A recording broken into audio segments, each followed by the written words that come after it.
Tú vas a ser el jefe de grabación.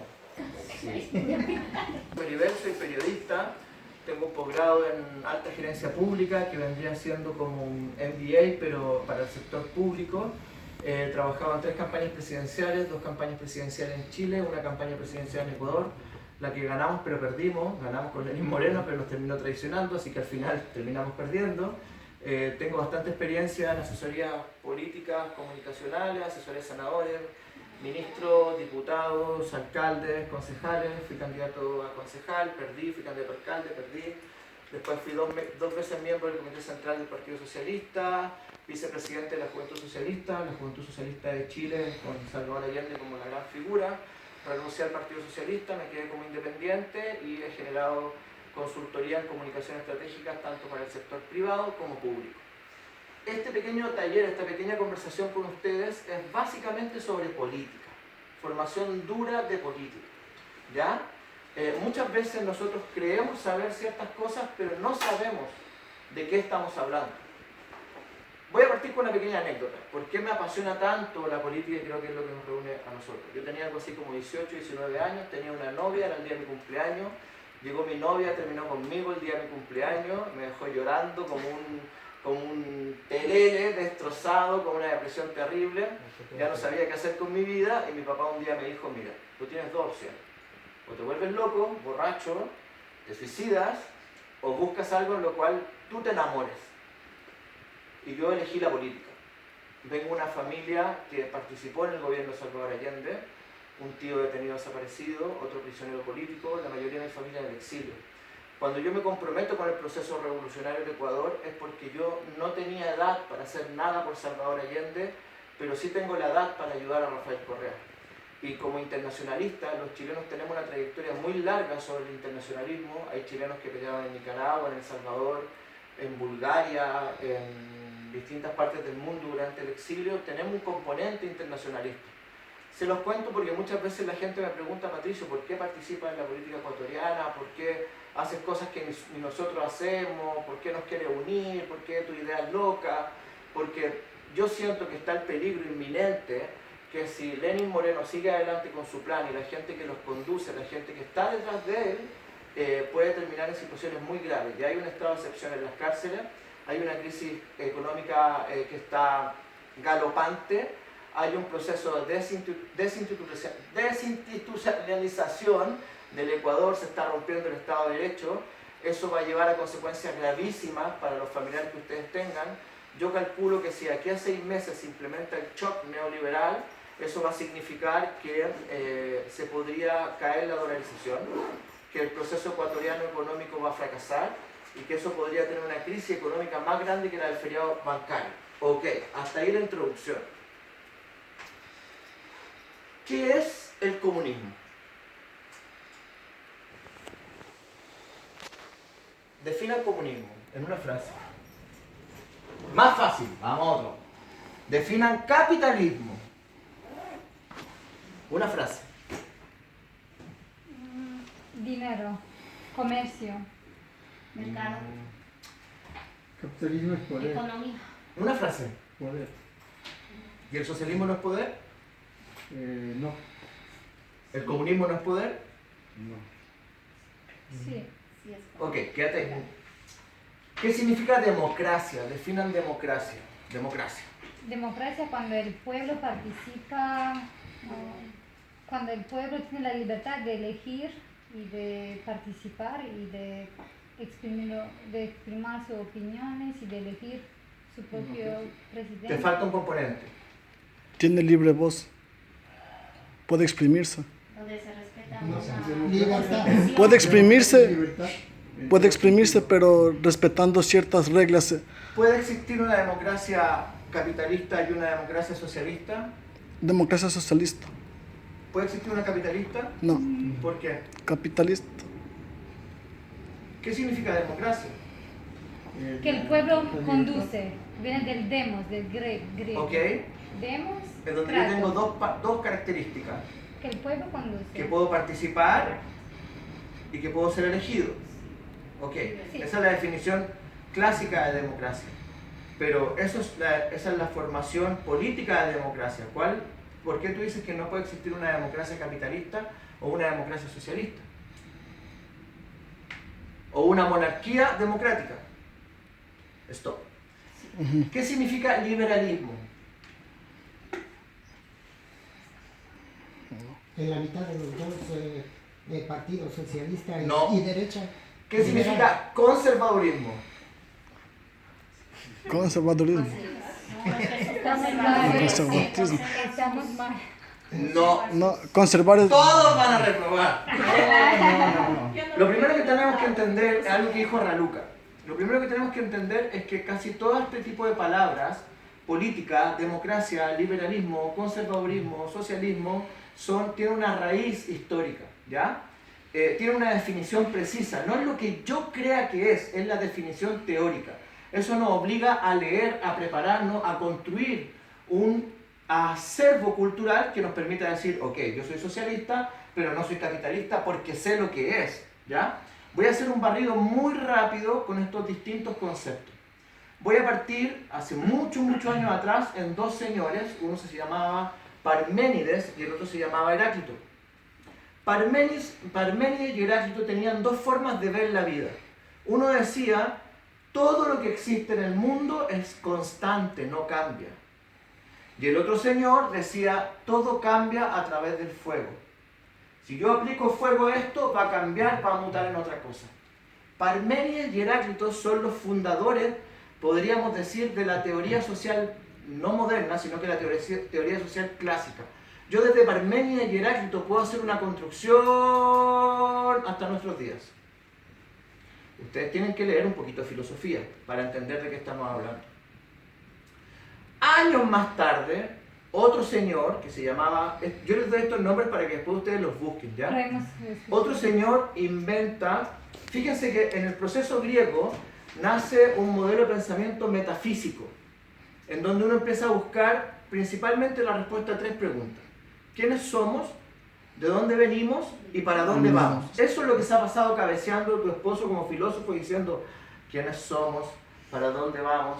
¿Hacia dónde venimos? Y así pasan y los filósofos caminan y caminan y caminan y no han logrado encontrar la respuesta. No logran encontrar la respuesta. Pero en el fondo la milanesa es tratar de entender cómo funciona la sociedad. Los griegos al principio tenían una visión metafísica. Ellos creían que podían buscar la verdad o en un dios, o en muchos dioses, o en la naturaleza, o en un pensamiento. Hasta que muchos años después aparece un señor, les dije que esto es un barrido rápido, ¿ya? Aparece un señor que se llama Augusto Comte. Augusto Comte desarrolla el positivismo o la física social. Y el señor Augusto Comte dice, ok, agarremos a todos estos ovejas, rebaños, que se llama sociedad, y los vamos a estudiar científicamente. Vamos a aplicar un método de investigación para determinar cómo funciona la sociedad. Y él desarrolló el concepto de la física social, que es la parte primaria de la sociología, el estudio de la sociedad. Comte genera una línea de pensamiento que es el positivismo, que es estudiar la sociedad como si fuera un ser vivo, con un método científico. ¿Por qué es importante Comte y el positivismo? Porque le da a la sociedad, al estudio de la sociedad, una herramienta metodológica para ser estudiada. El señor es doctor. Él sabe que necesita un método para saber si yo estoy enfermo, si tengo fiebre, me tiene que hacer un examen. Augusto Comte hace lo mismo, pero en la sociedad. ¿Por qué les digo esto? Porque empiezan a hacer una forma de estudiar la sociedad y sus complejidades. Años después de Comte, aparece un señor, una barba gigante, con un pelo muy extraño, que se llamaba Carlos Marx. Carlos Marx tenía un amigo que se llamaba Federico Engels. Y Marx empieza a escribir, basado en el positivismo como estructura, en Hegel como estructura de formación filosófica doctrinaria, una serie de teorías. No se puede entender a Carlos Marx como un todo. Carlos Marx es la división de su pensamiento en distintas partes. Existe la teoría política de Carlos Marx, existe la teoría económica de Carlos Marx y existe la teoría filosófica de Carlos Marx. ¿Ya? Les estoy haciendo una pequeña línea histórica para que ustedes sepan de dónde vienen ciertos pensamientos. Así como nace un señor que se llama Carlos Marx y empieza a hablar, a estudiar la sociedad desde el punto de vista científico, nace otro señor en otra época que se llamaba Adam Smith. Adam Smith empieza también, basado en el positivismo, en la ciencia, en el método científico, a estudiar la sociedad y a plantear ciertas cosas. Stop, hasta ahí. ¿Entienden? ¿Va bien? Sí. ¿Va bene? Ok. Va bene. Cuando yo les pido definamos los modelos económicos en una frase, porque es la forma más sencilla de entender de qué estamos hablando. Por ejemplo, cuando Marx habla de la dialéctica o del proceso histórico, él dice que la historia ha tenido ciertos principios, ciertos valores y ciertas normas. Durante el feudalismo, ¿qué era lo más importante en el feudalismo? ¿Qué era lo que le daba el poder a las personas? ¿Dónde estaba el poder en el feudalismo? Tenía dos componentes súper claros. La aristocracia tenía el poder. No, pero ¿de dónde venía el poder? De los títulos. No. De De la los... dónde? nobleza. ¿De dónde? De la nobleza, de la riqueza. No, de la tierra, feudo. Los que eran dueños de la tierra eran el dueño del poder. Y el segundo poder venía de... De la iglesia. No, De Dios. Dios. Por eso. Dios les decía, tú eres el elegido. Como nadie había hablado con Dios, ellos decían, yo era elegido, hablé con Dios, tú no hablaste con Dios, cállate. ¿Ok? No sabemos todavía, ¿no? Como Lenin, más o menos. La Biblia dice que Dios habló con Abraham, que habló con este, con el tema de allá, con el tema de acá. Pero no sabemos si es verdad. Los creyentes podrán creer, los no creyentes no podrán no creer. Pero el feudalismo se basaba en el feudo, en el poder de la tierra. De la tierra. El que tenía la tierra era el poderoso. Entonces llegaba el señor feudal y decía, Raluca muy bonita, Raluca. ¿De quién es hija Raluca? De tal señor, te la compro. ¿Cómo te la compro? Pues si yo soy el dueño de todo esto. ¿En cuánto te la compro? En 2 hectáreas. Raluca vendía. Sí. Y los señores feudales eran dueños de todo lo que estaba dentro de la tierra, incluyendo los seres humanos. Ujú. La primera revolución que se conoce es la revolución capitalista, en donde la burguesía, los señores que vivían en el burgo, en la ciudad, que eran los dueños de los medios de producción, los que estaban generando trabajo, los que ya estaban generando un cierto proceso de modernización, le dicen a los señores feudales, dicen, oye tú, ¿por qué tú eres más importante que yo si yo soy el dueño del chasqui, del dinero? Yo soy el dueño, el que comercia. ¿Por qué tú eres más importante que yo y tienes más derechos que tú, que yo, si tú solo tienes la tierra y yo tengo el dinero? Entonces viene una revolución capitalista, esa es la primera revolución, en donde el que tiene el dueño del dinero dice, no, yo soy el mero mero. Aquí vamos a valer por el que tiene más dinero, no por el que tiene más terreno. Y nace una pelea que se puede mantener incluso hasta el día de hoy entre dos derechas, una derecha terrateniente y una derecha especulativa financiera. ¿Lo estoy mareando? No, No. para nada. Digan si lo estoy mareando. No, Porque a mí me gusta marear a la gente. Está más suave que la cerveza. A mí me gusta marear a la gente. Ok, No, más o menos. O sea, continuemos. está- Fíjense el análisis que hago. Primero el poder estaba en la tierra, segundo en el dinero. 12 años después de la revolución capitalista, nacen las industrias. Y con las industrias nacen los obreros Obreros. y los proletarios. Y empieza la gente ahí a trabajar.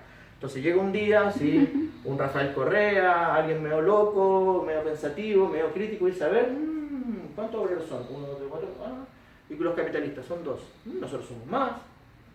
Entonces, ¿por qué no vamos a pelear? Vamos a luchar en contra de los capitalistas y nosotros nos vamos a hacer cargo de la industrialización.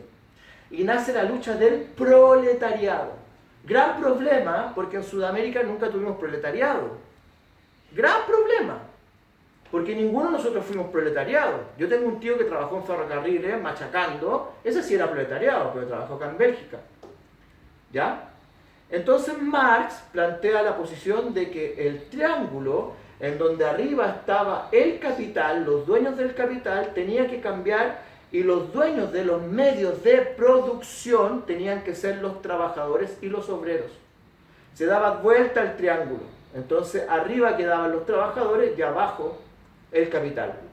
Pero fíjense qué interesante. Ustedes han escuchado el concepto de decir los medios de producción o los factores de producción. ¿Han escuchado ese concepto? Sí, sí. ¿Cuáles son? He escuchado más o menos de... Ok, lo he escuchado. Ahora se los voy a enseñar.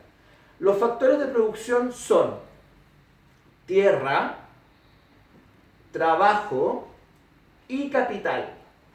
Capital tiene el capitalista, el dueño de la plata. para invertir. Yo quiero hacer un negocio, usted quiere poner un negocio, yo tengo la plata, tome la plata. ¿Usted qué va a poner? El trabajo. ¿Su marido qué tiene? Tierra, una casa, una oficina, dice. Entonces tenemos tierra, trabajo, capital, hace una producción. El problema que hemos tenido hasta el día de hoy es quién es capaz de dominar, según su factor de producción, el poder, la microfísica del poder. ¿Dónde se ejerce ese poder? ¿El poder es de los trabajadores? ¿El poder es del capitalista? ¿O el poder es del dueño de la tierra? Y esa es una disputa permanente en la sociedad hasta el día de hoy. Puede ser mucho más compleja porque puedo agregar otros sujetos que no tienen ni tierra, ni trabajo, ni capital. Como por ejemplo los especuladores financieros. ¿Ya? Pero eso lo vamos a hablar al final. Entonces tengo los factores de producción. Tierra, trabajo, capital. Tierra tiene el feudo, el terrateniente. Capital tiene el capitalista, el dueño de la moneda, de la plata. Trabajo, el obrero. Ok, se los complico.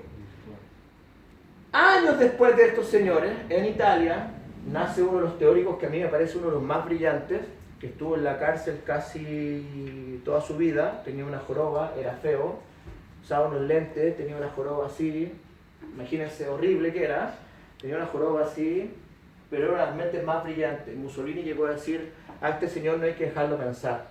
Antonio Gramsci. Antonio Gramsci era un diputado comunista italiano que se va a la cárcel y pasó toda la vida en la cárcel y escribió varios libros que se llaman Los cuadernos de la cárcel.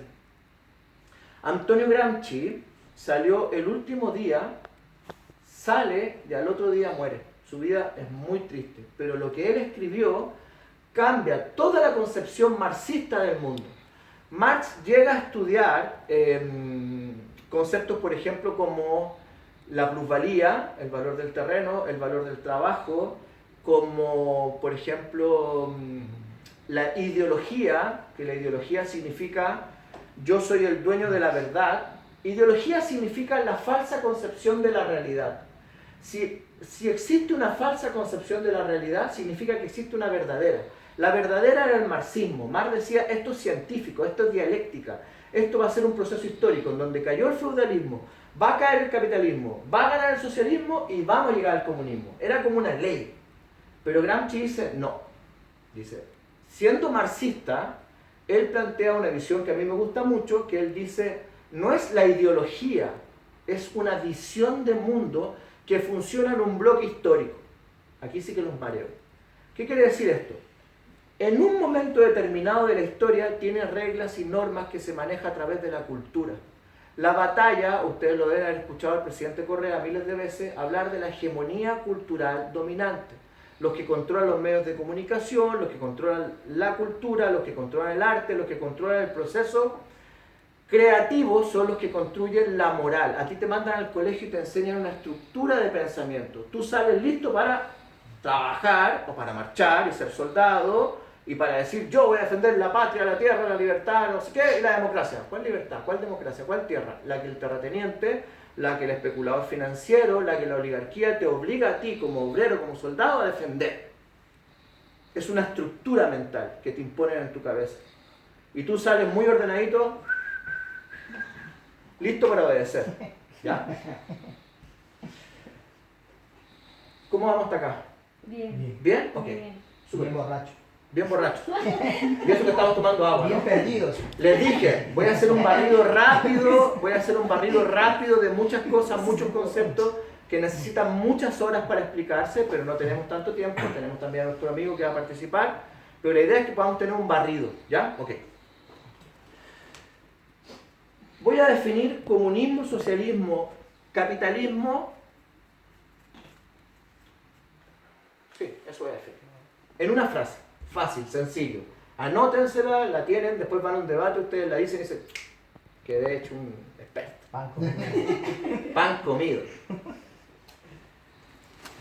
Es como un juego de palabras, ¿no? Capitalismo. ¿En qué se basa el capitalismo? A cada quien según lo que tiene. Capitalismo. A cada quien según lo que Produce. no. Van a reprobar todo. Lo que tiene. Lo que Lo yo que dije, tiene. pues. Lo que tiene. Capitalismo. A cada quien según lo que tiene. Eso quiere Claro. decir que el que tiene más El recibe que más. El que tiene menos, Menos. el que tiene menos recibe Recibe menos. menos. Ok, perfecto. Socialismo. A cada quien según lo que Necesitamos. Según lo que da. casi. A cada quien según lo que socialismo. A cada quien según lo que Ayuda. casi. ¿Qué era lo importante en el proletariado? ¿Qué tenía el proletariado para entregar? Su fuerza. Su Los manos de fuerza. obra. Entonces a cada quien según lo que Producen. Produce, trabaja. no, que producen. trabaja. Trabajo. A cada quien según lo que trabaja. El que trabaja más tiene derecho a tener más. Más. Fíjense la diferencia entre el socialismo y el comunismo. Esto puede tener miles de vertientes, una discusión ideológica, nos podemos pasar horas hablando de esto, ¿ya? Pero estoy haciendo un resumen rápido, ¿ya? Estoy reduciendo, estoy haciendo algo que se llama reduccionismo teórico, ¿ya? Como proceso de formación política, para que a ustedes se les abra las ganas de seguir leyendo, seguir aprendiendo. Entonces dijimos, capitalismo a cada cual según lo que tiene, el que tiene más recibe más. Socialismo, a cada cual según lo que trabaja. Si yo trabajo más, tengo que tener más derechos. Estamos hablando del idealismo de estos procesos. Comunismo, a cada quien según lo que Comparte. no, Lo que le toca. Ofrece. no. Trabaja. Lo que Lo que espera. sobra. No, no, exacto. Lo que decida el... Lo que produce. Que tiene que repartir, Olvídense Lo que te de... dan. No confundan la realidad política con la teoría política. Esto es una charla de teoría social. No me digan, no, es que lo que pasa es que en la realidad es que no. No. Vamos a la teoría. Comunismo, a cada cual según lo que necesita.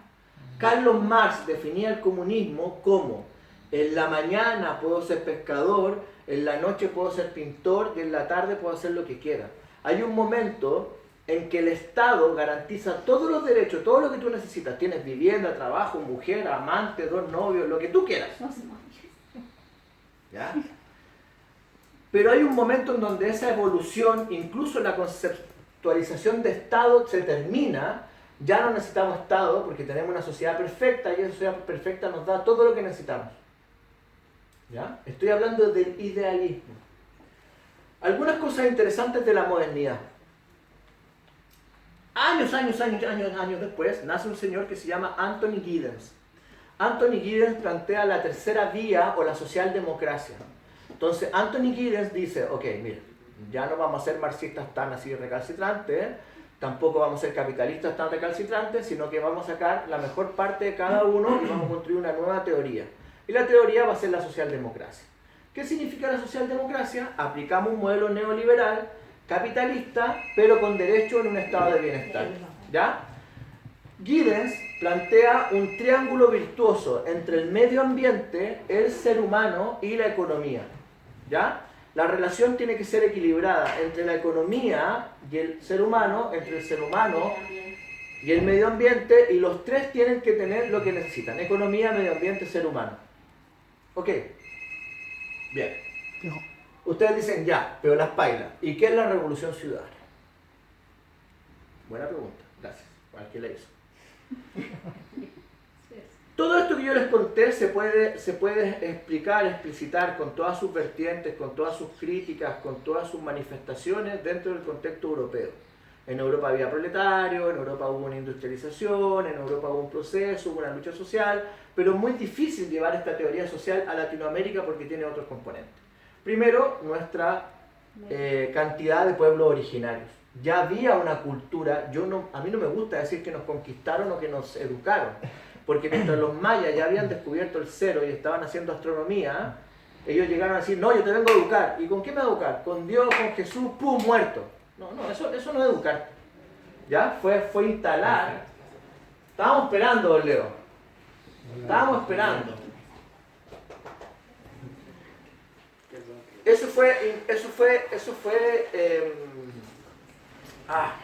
Fue imponer un cambio cultural por otro. No significa que nosotros no tuviésemos cultura. Teníamos cultura, lo que pasa es que la cambiaron. Nos impusieron otra forma de pensar. ¿Ya? No, ya. Bueno. Ya voy cerrando para darle espacio a nuestro amigo y para que tengamos espacio para las preguntas. Porque hemos hablado bastante de distintas La mochila la cosas y pongo me acá. imagino que hay bastantes dudas. Es interesante. Ok, continúo. En Latinoamérica, Puede nomás arrimarse. todo esto que yo les conté tiene vertientes y tiene formas distintas que son muy, muy complejas de entender. Lo primero es nuestro movimiento independentista. Cuando nosotros nos independizamos, Angela Greca, aunque me gustaban los Chicago Bulls también. Bueno, cuando en Latinoamérica comienza el proceso de independencia, no fue un proceso en donde nuestros libertadores al comienzo quisieran la independencia y autonomía total de Sudamérica o de Latinoamérica. Es una pelea entre reyes. Cuando Bonaparte empieza a tomar posición en Europa y empieza a sacar a los reyes españoles, hay una disputa en Latinoamérica entre quienes apoyaban a Bonaparte y quienes apoyaban a los reyes españoles. Entonces, por ejemplo, en Chile, la primera acta de independencia fue para apoyar al rey de España. ¿Ya? Era una pelea entre realistas. Años después, Bernardo O'Higgins, San Martín, Bolívar, Sucre y otros grandes patriotas libertarios empiezan a decir, no señores, nosotros tenemos que tener nuestra propia independencia. ¿Y quién apoya esa independencia? Dos países, Estados Unidos y Reino Unido. En esa época, Inglaterra. Es tanto así que en Londres está la casa de Francisco Miranda, donde se pensó, se planeó y se planificó la independencia de Sudamérica.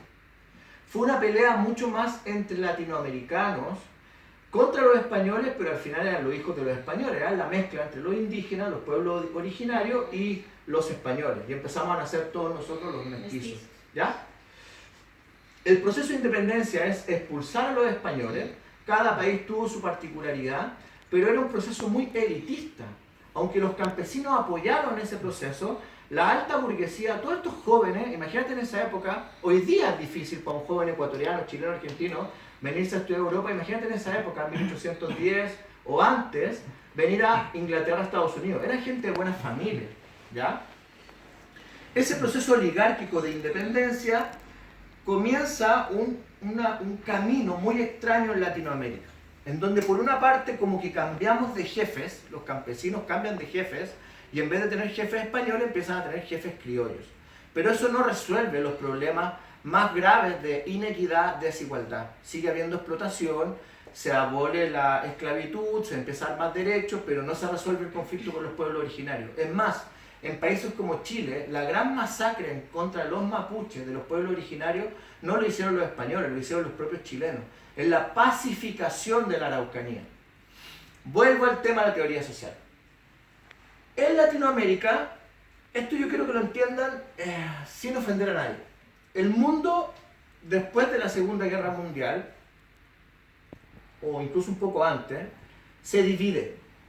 No solo en Europa, se divide el mundo completo. Entonces dicen, ok, lo voy a decir un poco sarcásticamente, ¿no? Así, ya. Estos dos ecuatorianos se van a dedicar a producir alimentos y a producir recursos naturales. Ese va a ser su trabajo. Olvídense de estudiar, de ser científicos nucleares, ya, eso es Latinoamérica. Aquí está Latinoamérica y ellos tienen que producir alimentos y recursos naturales. ¿Para quién?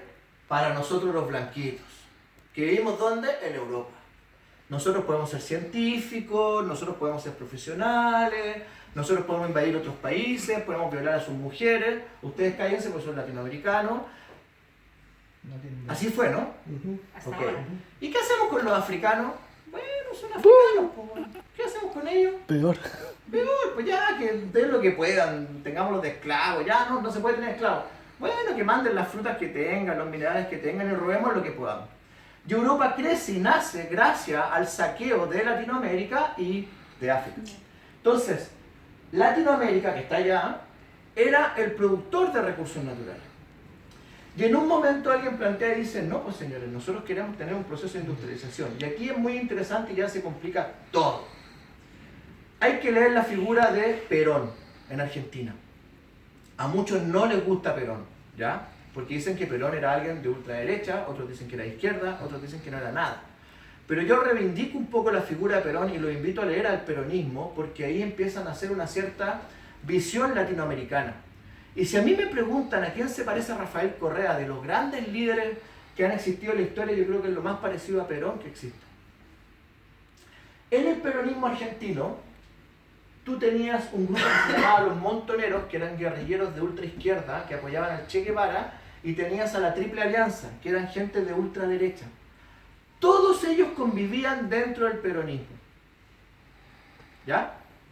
Y empieza un proceso en donde no a través del proletariado, porque no teníamos proletariado, las clases dominadas empiezan a luchar en contra de las clases dominantes o la oligarquía. Y Latinoamérica empieza un proceso de conflicto social. La cosa social se empieza a instalar. El debate social. Cada país con su particularidad. ¿Ya? Pero la gente que éramos más, pero más pobres, empezamos a decir, nosotros también tenemos derechos.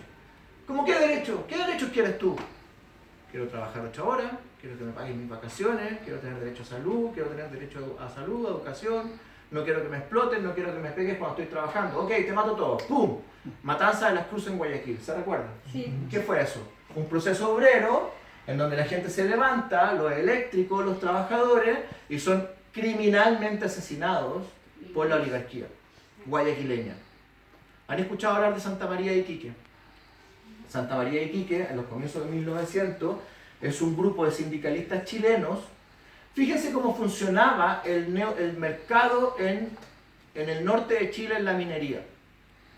Tú trabajabas, yo era el dueño de la mina y tú trabajabas para mí. Yo en vez de pagarte con plata, toma, aquí tienes plata, en vez de pagarte con plata, toma, estoy pagando con plata, toma. En vez de pagarte con plata, yo no te pagaba con plata, te decía toma. ¿Quiere más? Yo te decía toma. Te decía toma, aquí tienes una ficha. Toma la Voy a ficha. tomar la Espérate. Entonces tú esa ficha la llevabas donde una empresa. Y adivina de quién era la empresa. Del mismo. Del mismo. Entonces yo te decía, devuélveme la ficha. Pero la plata no. No, eso te la regalo. Entonces, los trabajadores que estaban en el norte de Chile, trabajaban con fichas. Yo te pagaba con fichas y tú tenías que obligado a comprar en las pulperías, como se llamaban. Los trabajadores se paran, dicen esto es impresionante, nos están vulnerando, y dicen vamos a pelear contra la oligarquía. Se van a la escuela Santa María de Iquique, 2000 trabajadores, chilenos, bolivianos y peruanos, que esto la historia no lo dice, y los grandes terratenientes, los grandes mineros llaman al ejército. El ejército llega y les da 24 horas para salir. En vez de salir, los trabajadores deciden resistir y quedarse. Ellos traen la ametralladora, traen armamento de guerra y los fusilan a todos. Mataron a casi 2000 personas. La historia de Latinoamérica, y les cuento esto no para que queden llorando o tristes, la historia de Latinoamérica está representada en las grandes masacres de nuestra clase trabajadora, de la working class. Eso nos quiere decir que la oligarquía que nosotros enfrentamos es una de las más siniestras.